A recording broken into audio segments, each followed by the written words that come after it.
नमस्कार साथियों, गुरु कृपा क्लासेज के YouTube चैनल पर आप सबका हार्दिक हार्दिक स्वागत है। जैसा कि आपको पता है कि पिछली एग्ज़ाम्स जो हुई है उन सभी में जो राजस्थान के आयोग है उनसे प्रश्न पूछे जा रहे हैं और आने वाली जो एग्ज़ाम है सीटी की एग्ज़ाम, हाई कोर्ट की एग्ज़ाम और इसी के साथ रिट मेंस की एग्ज़ाम और जो 12 तारीख से संस्कृत डिपार्टमेंट में जो सेकंड ग्रेड संस्कृत डिपार्टमेंट की वैकेंसी होने वाली है उसमें भी आयोगों से प्रश्न पूछे जा सकते हैं। तो मैं राजस्थान के पूरे आयोगों के वीडियो आपके समकक्ष ला रहा हूं, जिसमें पर डे एक आयोग का वीडियो होगा, जिसमें लगभग जितने भी प्रश्न उससे बनने वाले होते हैं उनको स्लाइड के माध्यम से मैं आपको पढ़ाने वाला हूँ। आज हम सबसे पहले जो चर्चा करेंगे, जो हमारी परीक्षाओं का आयोजन करती है राजस्थान लोक सेवा आयोग, उस राजस्थान लोक सेवा आयोग को हम जीरो से लेकर पूरा संपूर्ण तरीके से हम पढ़ने वाले हैं। जितने भी साथी जुड़े हुए हैं वह इस वीडियो को ज़्यादा से ज़्यादा शेयर कीजिए, क्योंकि अब समय आ चुका है, आप लोगों का सहयोग जरूरी है। क्योंकि अप्रैल तक हमारा जो वीडियो है, हमारे जो चैनल है उसमें 1000 सब्सक्राइब होना जरूरी है। तो आपके पास पता है कि समय बहुत कम है, तो जितने भी साथी हैं वो एक बार अपने साथियों के साथ वीडियो को जरूर शेयर कीजिए। चलो हम चलते हैं। आरपीएससी सबसे पहले हम पढ़ेंगे और आरपीएससी पढ़ने में सबसे पहले हम एक एक चीज देखते हैं कि हम कहां से स्टार्ट करेंगे। सबसे पहले हम पढ़ रहे हैं राजस्थान लोक सेवा आयोग, बोले तो आरपीएससी। क्या पढ़ रहे हैं भाई? आरपीएससी पढ़ रहे हैं। अब आ जाओ एक एक चीज को देखते हैं। सबसे पहला प्रश्न यदि एग्जाम में आ सकता है तो यह आ सकता है कि आरपीएससी कैसा निकाय है। देखो, दो प्रकार के निकाय होते हैं, एक संवैधानिक निकाय होता है और एक असंवैधानिक निकाय होता है। जो संवैधानिक निकाय होता है उसका प्रावधान संविधान के भाग तथा अनुच्छेदों में वर्णित होता है, और जो असंवैधानिक कोई वो नहीं होता, आयोग नहीं होता, गैर संवैधानिक होता है, जो संविधान में अमेंडमेंट करके बाद में एक नए आयोग का गठन किया गया हो, जिसका मूल संविधान में उल्लेख नहीं था, उसे गैर संवैधानिक कहते हैं। इतनी बात आपको समझ में आई। पहला प्रश्न अपना आता है कि आरपीएससी जो होती है वह एक संवैधानिक है, गैर संवैधानिक है। तो ध्यान रखना, ये कैसा निकाय है? एक संवैधानिक निकाय है। ध्यान देना भाई, यह एक संवैधानिक निकाय है। तुम सबको पता होगा कि एक संवैधानिक निकाय है। मैं यहां लिख देता हूं, यह एक संवैधानिक निकाय है। संवैधानिक निकाय। तो एग्जाम में अगर प्रश्न पूछा जाता है कि आरपीएससी कैसा निकाय है, एक संवैधानिक निकाय है। यहां तक सबको समझ में आया।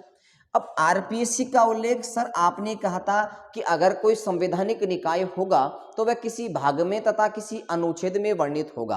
तो क्या आरपीएससी का उल्लेख संविधान के भाग में है क्या? बिल्कुल भाग में है, भाग संख्या 14 के अंदर। भाग संख्या 14 में आरपीएससी का उल्लेख है।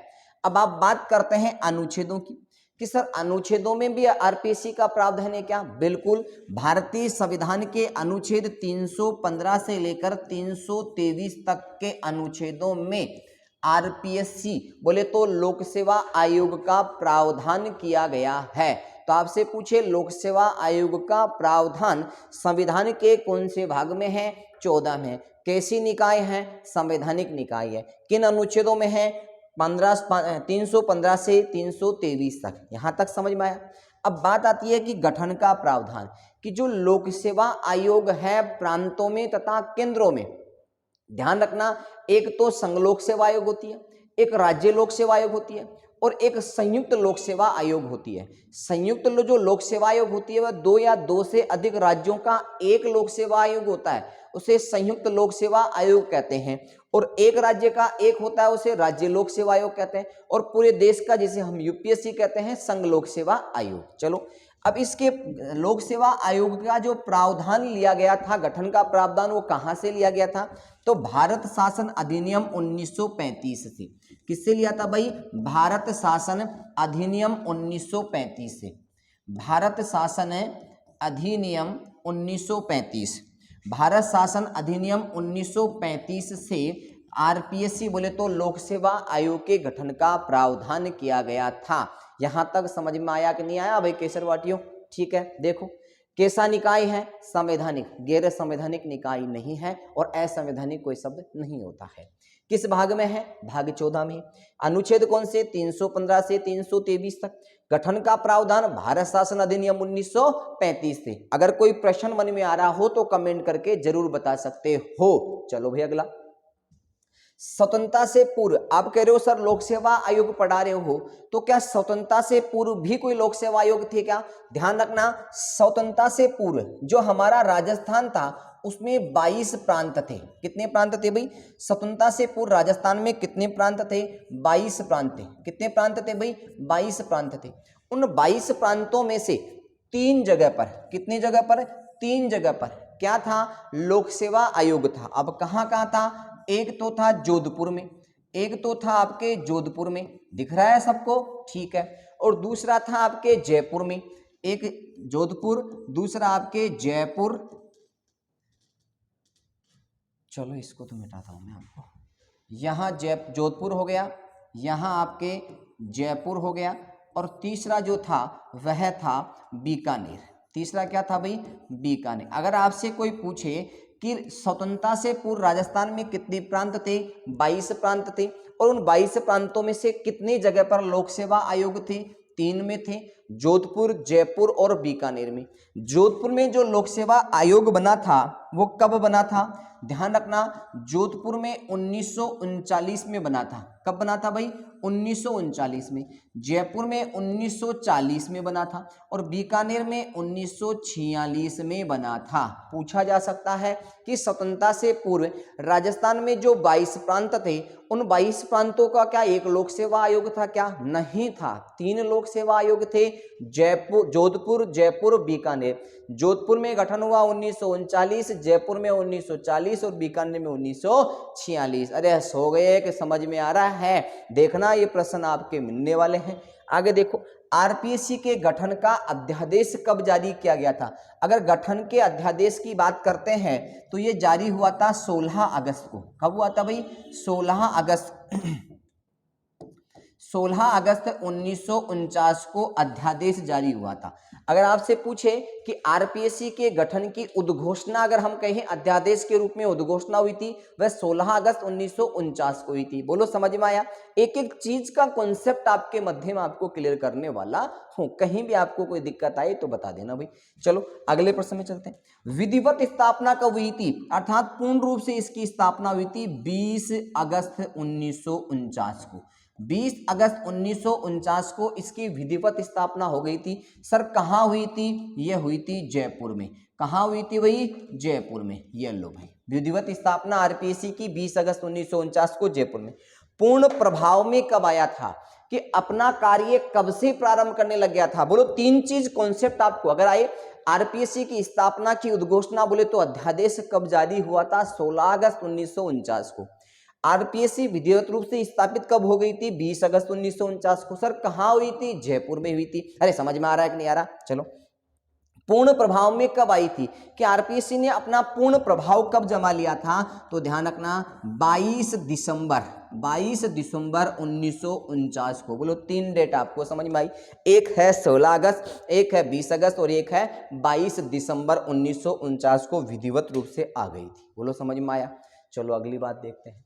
प्रथम अध्यक्ष जो इस आरपीएससी की स्थापना जो 1949 में हुई थी, उस 1949 में जो प्रथम अध्यक्ष था वह कौन था भाई? एस के घोष। कौन था भाई? एस के घोष। अब एस के घोष कौन थे? तत्कालीन उच्च न्यायालय के मुख्य न्यायाधीश। तत्कालीन मुख्य न्यायाधीश थे। कौन थे भाई? तत्कालीन मुख्य न्यायाधीश। तत्कालीन मुख्य न्यायाधीश थे। ये चीज आपको समझ में आ गई होगी। अब बात करते हैं पूर्णकालिक अध्यक्ष। देखो 1949 में जब स्थापना हुई जयपुर के अंदर तो एस के घोष को अध्यक्ष बना दिया गया था। ठीक है। पूर्णकालिक अध्यक्ष भाई हमारा संविधान कब बना था? अगर आपसे पूछे संविधान के अकॉर्डिंग हमने कार्य कब किया? 1950 में। कब किया? 1950 में। और राजस्थान का एकीकरण कब हुआ? एकीकरण की बात करते हैं तो एकीकरण कब हुआ था? एकीकरण हुआ 1956 के अंदर। ठीक है। तो पूर्णकालिक अध्यक्ष अर्थात स्वतंत्रता के बाद और संविधान लागू होने के बाद जो पहला अध्यक्ष बना था वह कौन था? S D Tripathi. कौन था भाई? S D Tripathi. कौन था भाई? S D Tripathi. ठीक है, समझ में आ गया होगा। महत्वपूर्ण तथ्य की अगर हम बात करते हैं तो महत्वपूर्ण तथ्य की बात करते हैं, एक मिनट।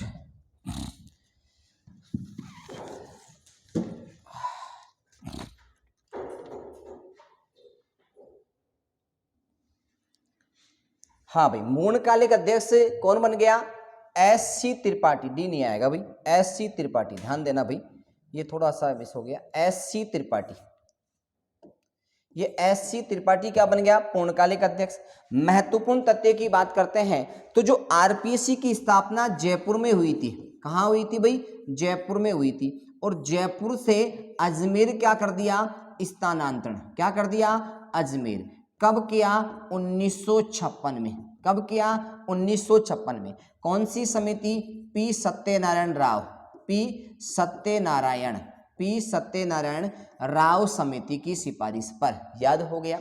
महत्वपूर्ण तथ्य में मैंने आपको कहा था, ध्यान रखना, प्रथम अध्यक्ष एस के घोष पूछा जा सकता है। 1949 में जब आरपीएससी का गठन हुआ था उस समय बने थे। पूर्णकालिक अध्यक्ष की बात करें कि जब पूर्ण रूप से राजस्थान एक हो गया था उसके बाद में एस सी त्रिपाठी बने थे।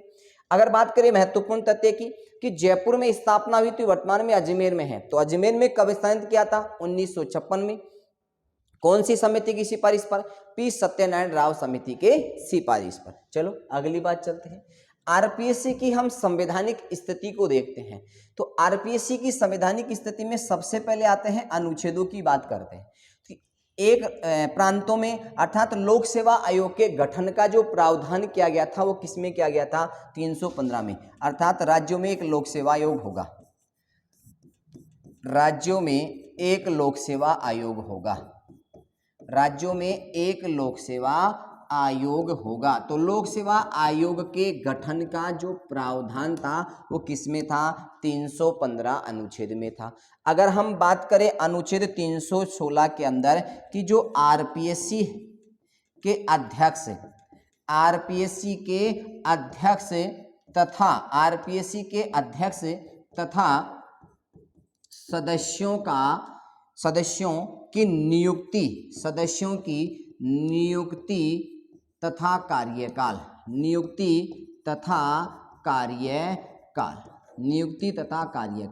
इतनी बातें समझ में आई। अब बात आती है कि भाई इनके जो प्रारंभ में सदस्य थे, प्रारंभ की अगर बात करते हैं तो 1+2 सदस्य थे। प्रारंभ में कितने सदस्य थे? 1+2 सदस्य जब गठन हुआ था उस समय। लेकिन 2011 के बाद में इसके 1+7 सदस्य हो गए। ये तो हुए सदस्यों की बात। अब बात आती है नियुक्ति कौन करता है इनकी? तो मैं इसमें अगले पेज में आपको बता देता हूँ, यहाँ बता देता हूँ, ध्यान रखना भाई। 316 का विस्तार मैं ऊपर कर रहा हूँ। अगर इनकी नियुक्ति की अगर बात आ जाती है तो इसकी नियुक्ति जो होती है वो किसके तहत होती है? रहने दे। नियुक्ति जो होती है वो कौन करता है भाई? राज्यपाल। कौन करता है नियुक्ति? राज्यपाल। अब बात आती है इनका जो कार्यकाल होता है वह कार्यकाल कितना है? 6 वर्ष। कितना है? 6 वर्ष। एक बात कंप्लीट हुई। अब 6 वर्ष या 62 वर्ष की आयु, 6 वर्ष या 62 वर्ष की आयु जो भी पहले हो, ठीक है। लेकिन ये कब की गई? 62 वर्ष कब की गई? पहले कितनी थी भाई? 60 वर्ष थी। पहले कितनी थी? 60 वर्ष। पहले कितनी थी? पहले 60 वर्ष थी। पहले 60 वर्ष थी। लेकिन संविधान में 1976 में एक 41वां अमेंडमेंट किया गया, 41वां संविधान संशोधन किया गया, कॉन्स्टिट्यूशनल अमेंडमेंट किया गया और 60 से बढ़ाकर कितनी कर दी गई? 62 कर दी गई। बोलो समझ में आया? वापस देख लो। नियुक्ति राज्यपाल के द्वारा होती है, इसका कार्यकाल 6 वर्ष या 62 वर्ष, एक हो कोई सा भी। पहले कार्यकाल की बात करें तो 60 वर्ष निर्धारित की गई थी अधिकतम आयु, लेकिन संविधान में 41वां संविधान संशोधन 1976 करके 60 से कितनी कर दी गई है? 62 कर दी गई है। यहां तक आपको समझ में आ गया होगा, ठीक है। अगली बात आती है 317। बताओ अनुच्छेद 317 में क्या है भाई? अर्थात आरपीएससी के सदस्य तथा अध्यक्षों का निलंबन, अध्यक्ष तथा सदस्यों का निलंबन, अध्यक्ष तथा सदस्यों का निलंबन। अध्यक्ष तथा सदस्यों का निलंबन, अध्यक्ष तथा सदस्यों का निलंबन, ठीक है। निलंबन कौन करता है? राष्ट्रपति। अनुच्छेद 318 की अगर हम बात करते हैं तो आरपीएससी के अध्यक्ष तथा सदस्यों की सेवा तथा शर्तें, सेवा तथा शर्तें, सेवा तथा शर्तों का अगर प्रावधान है तो वो किस में है? अनुच्छेद 318 में है। अगर 19 की बात करते हैं तो पद धारण के अर्थात स्थानांतर या त्याग पद देने के बाद कोई भी पद धारण नहीं कर सकता, कोई पद धारण नहीं करेंगे। पद मुक्ति होने पर कोई भी पद धारण नहीं किया जाएगा, कोई भी पद धारण नहीं किया जाएगा, कोई भी पद धारण नहीं किया जाएगा। ये हुई बात किसकी? अनुच्छेद 319 की। 20 की बात करते हैं, आरपीएससी के कार्य, आरपीएससी के कार्य। अब आरपीएससी के कार्य क्या है? विज्ञप्ति निकालना परीक्षाओं के लिए, परीक्षा का आयोजन करना, रिजल्ट निकालना, अनुशासनात्मक कार्रवाई करना और परामर्श के रूप में कार्य करना, ठीक है। ये सब किसका कार्य है? आरपीएससी का। इसका हम अलग से मेंस वाली क्लास में और बता दें। अनुच्छेद 321 में क्या है? आरपीएससी के कृत्यों का विस्तार करना, आरपीएससी के कृत्यों का विस्तार करना, आरपीएससी के कृत्यों का विस्तार करना। ये हुई बात किसकी? अनुच्छेद 321 की। अब आता है अनुच्छेद 322, व्यय का प्रावधान, व्यय का प्रावधान। अब व्यय का जो प्रावधान है वो किसमें होता है भाई? सिंचित निधि में। किसमें होता है? सिंचित निधि में। ये हुई बात किसकी? आपके अनुच्छेद 322 की। वापस देख लो, 317 में अध्यक्ष तथा सदस्यों का निलंबन, 18 में सेवा और शर्तें, 19 में कोई पद धारण नहीं किया जाएगा पद मुक्ति के बाद में, आरपीएससी के कार्य, आरपीएससी के कर्तव्यों का विस्तार और व्यय का प्रावधान सिंचित निधि में। 23 की बात करते हैं तो आरपीएससी द्वारा राज्यपाल के समक्ष प्रतिवेदन प्रस्तुत करना, आरपीएससी के द्वारा राज्यपाल के समक्ष, आरपीएससी के द्वारा राज्यपाल के समक्ष अपना वार्षिक प्रतिवेदन देना, अपना वार्षिक प्रतिवेदन प्रस्तुत करना, अपना वार्षिक प्रतिवेदन देना। ये किस में आता है भाई? अनुच्छेद 323 में, ठीक है। अगली बात चलते हैं, हटाओ भाई इसको। महत्वपूर्ण तथ्य। अब महत्वपूर्ण तथ्य की बात करते हैं, पढ़ो देगे इसके आंसर दो, आप लोग आंसर दो, इसको जल्दी से करो, दो देगे आंसर। आरपीएससी के अध्यक्ष व सचिव दोनों पदों पर रहने वाले कौन थे? ये हुआ ना प्रश्न भाई, कौन थे आरपीएससी के अध्यक्ष व सचिव के दोनों पदों पर रहने वाले? एन के बेरवा, यहां लिख देता हूं मैं, एन के बेरवा, एन के बेरवा कौन थे? आरपीएससी के, ध्यान रखना भाई, आरपीएससी के अध्यक्ष पद पे भी रहे और सचिव पद, दोनों पदों पे रहने वाले एकमात्र सदस्य कौन थे भाई? एन के बेरवा। यहां तक आपको क्लियर हुआ। आगे आते हैं सबसे लंबा कार्यकाल वाले अध्यक्ष, ये थे डीएस त्रिपाठी। कौन थे भाई? डीएस, देवी शंकर तिवारी, डीएस तिवारी, ध्यान देना भाई, डीएस तिवारी, देवी शंकर तिवारी कौन थे भाई? सबसे लंबे कार्यकाल वाले अध्यक्ष कौन थे? डीएस तिवारी। अगर आपको नहीं दिख रहा है तो मैं बता देता हूं, डीएस तिवारी सबसे लंबे कार्यकाल वाले अध्यक्ष थे। फिर बात आती है न्यूनतम कार्यकाल। न्यूनतम कार्यकाल जो आरपीएससी के अध्यक्ष का जो न्यूनतम कार्यकाल था वो आप कमेंट करके बताओ। पीएस यादव। कौन थे भाई? पीएस यादव, ठीक है। आरपीएससी के सदस्य जो राज्यपाल भी, देखो बहुत शानदार प्रश्न है, महत्वपूर्ण तथ्य यहीं से प्रश्न आते हैं कि आरपीएससी के अध्यक्ष जो सचिव और दोनों पदों पर रहे थे, अध्यक्ष पे भी रहे और सचिव पे भी रहे, दोनों थे, एन के बेरवा। फिर आती है सबसे लंबा कार्यकाल, डीएस तिवारी, डीएस तिवारी, ध्यान रखना भाई, डीएस तिवारी। अब आता है न्यूनतम कार्यकाल किसका है? पीएस यादव का। आरपीएससी के सदस्य जो राजस्थान के राज्यपाल भी रहे थे, रघुकुल तिलक। कौन थे भाई?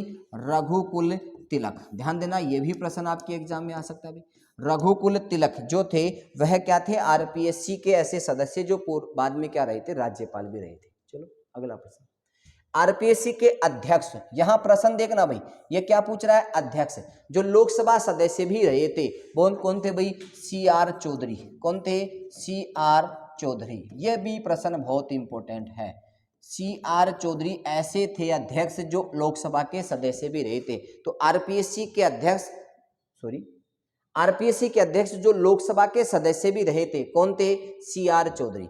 अब देखो क्या पूछ रहा है, सदस्य जो लोकसभा के सदस्य, यहां भी लोकसभा सदस्य लेकिन पहले क्या था? अध्यक्ष। यहां भी लोकसभा सदस्य लेकिन पहले क्या था? सदस्य। धुलेश्वर मीणा, कौन थे भाई? धुलेश्वर मीणा। धुलेश्वर मीणा, ये धुलेश्वर मीणा थे, वो आरपीएससी के ऐसे सदस्य थे जो लोकसभा के भी सदस्य रहे हुए हैं। आरपीएससी का सदस्य जो मुख्य सचिव भी थे, SD उज्ज्वल, कौन थे भाई? SD उज्ज्वल, कौन थे? SD उज्ज्वल। ये भी प्रश्न आपके एग्जाम में आ सकते हैं कि आरपीएससी का ऐसा सदस्य जो मुख्य सचिव भी रहा था, SD उज्ज्वल। आरपीएससी का ऐसा सदस्य जो लोकसभा सदस्य भी रहा था, धुलेश्वर मीणा। आरपीएससी के ऐसे अध्यक्ष जो लोकसभा सदस्य भी रहते, CR चौधरी। अब आता है आरपीएससी के ऐसे सदस्य जो विधानसभा अध्यक्ष भी रहे थे, NL जैन, कौन थे? NL जैन। ये कौन थे भाई? आरपीएससी के ऐसे सदस्य जो विधानसभा अध्यक्ष भी रहे थे, NL जैन। चलो अगला प्रश्न, आरपीएससी के सदस्य जो पूर्व में मंत्री थे या थी, तो ध्यान रखना महिला थी जिसका नाम था कमला भील। ये आरपीएससी की सदस्य भी थी और मंत्री भी रही हुई थी। ध्यान रखना, कमला भील आरपीएससी की सदस्य और पूर्व में मंत्री। प्रथम महिला सचिव, प्रथम महिला सचिव कौन थी भाई? ध्यान रखना, कौन थी भाई? अंतिम, कौन थी? अंतिम। अंतिम नहीं थी, ध्यान रखना, मैं लिख रहा हूं यहां पर अंतिम बोरडिया, अंतिम बोरडिया। ये आरपीएससी की प्रथम महिला सचिव थी। यहां तक आपको ध्यान आया? अब तक ध्यान रखना, अब तक एक भी महिला, अब तक सॉरी, अब तक एक भी महिला, अब तक एक भी महिला, अब तक एक भी महिला, अब तक एक भी महिला अध्यक्ष नहीं बनी है, अध्यक्ष नहीं बनी। अब तक एक भी महिला अध्यक्ष नहीं बनी है। इस चीज के ऊपर भी आप ध्यान देना, ठीक है? यहां तक आपको समझ में आया होगा। एक बार इसको आप रिपीट कर सकते हो। पूर्व में हमने पढ़ा राजस्थान लोक सेवा आयोग, आरपीएससी, यह कैसा निकाय है? एक संवैधानिक निकाय है, ठीक है? कौन से भाग में है? भाग नंबर 4 में। कौन से अनुच्छेदों में है? अनुच्छेद 315, सॉरी भाग नंबर 14 है। अनुच्छेद 315 से लेकर 323 तक के इनका उल्लेख है। ये गठन का प्रावधान भारत शासन अधिनियम 1935 से लिया गया था। अगली बात आती है कि स्वतंत्रता से पूर्व राजस्थान में कितने लोक सेवा आयोग थे? 3। 22 तो प्रांत थे लेकिन 3 लोक सेवा आयोग थे 22 प्रांतों में। जोधपुर में 1939, जयपुर में 1940 और बीकानेर में 1946। आरपीएससी के गठन का जो उद्घोषणा अध्यादेश जारी हुआ था वह 16 अगस्त 1949 को हुआ, लेकिन इसका विधिवत स्थापना 20 अगस्त 1949 को जयपुर में कर दी गई थी और पी सत्यनारायण राव समिति की सिफारिश पर जयपुर से स्थानांतरित करके अजमेर ला लिया गया था 1956 में। यह पूर्ण प्रभाव में 22 दिसंबर 1949 को आई थी।